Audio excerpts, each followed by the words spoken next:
quality of what we're doing here in Oregon is some of the best in the world. Every day is new opportunities to sell wine across the country and tell our story, and I couldn't imagine doing anything else. I mean, it's something I do it's passion. That's what drives me. In 2002, we made our first Dobbes Wines. 2003 with Wine by Joe. It was really serendipitous of the way that I got in the wine business.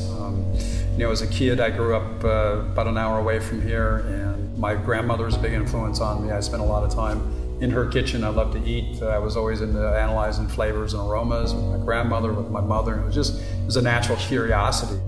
I raised marionberries and sold those as Smuckers, so that was kind of the agricultural part of it. It seems that there's a lot of things that were innate to me that I just kind of understood when it came to aromas and flavors, and it's a segue into winemaking for me that was a natural, that was kind of a sixth sense. 17 years of working for others. I was giving all that up to start my own company, and I didn't know which end was up. I was so nervous sometimes, but I did what was instinctive and just threw everything to the ceiling.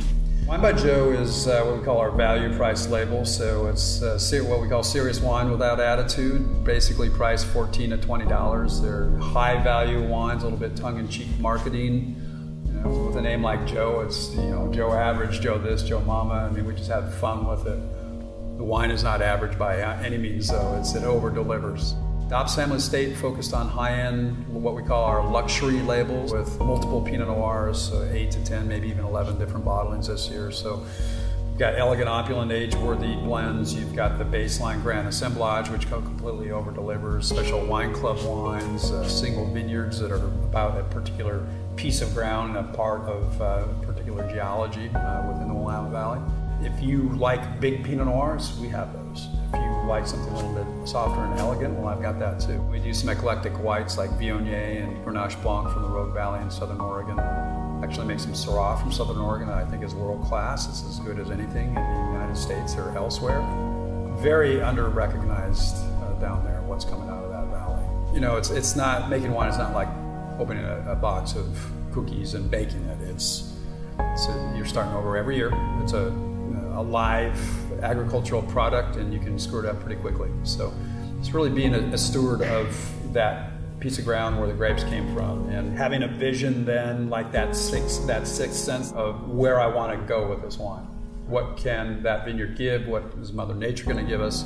In farming, there are times where there's crop failure. There's crops that don't get harvested because of things that happen out there. That, for me, is always the most challenging in making wine. Making wine is honestly the easiest part of what I do. What's really rewarding for me is just seeing my employees grow and elevate the quality of their game and take on more and more, and see the passion.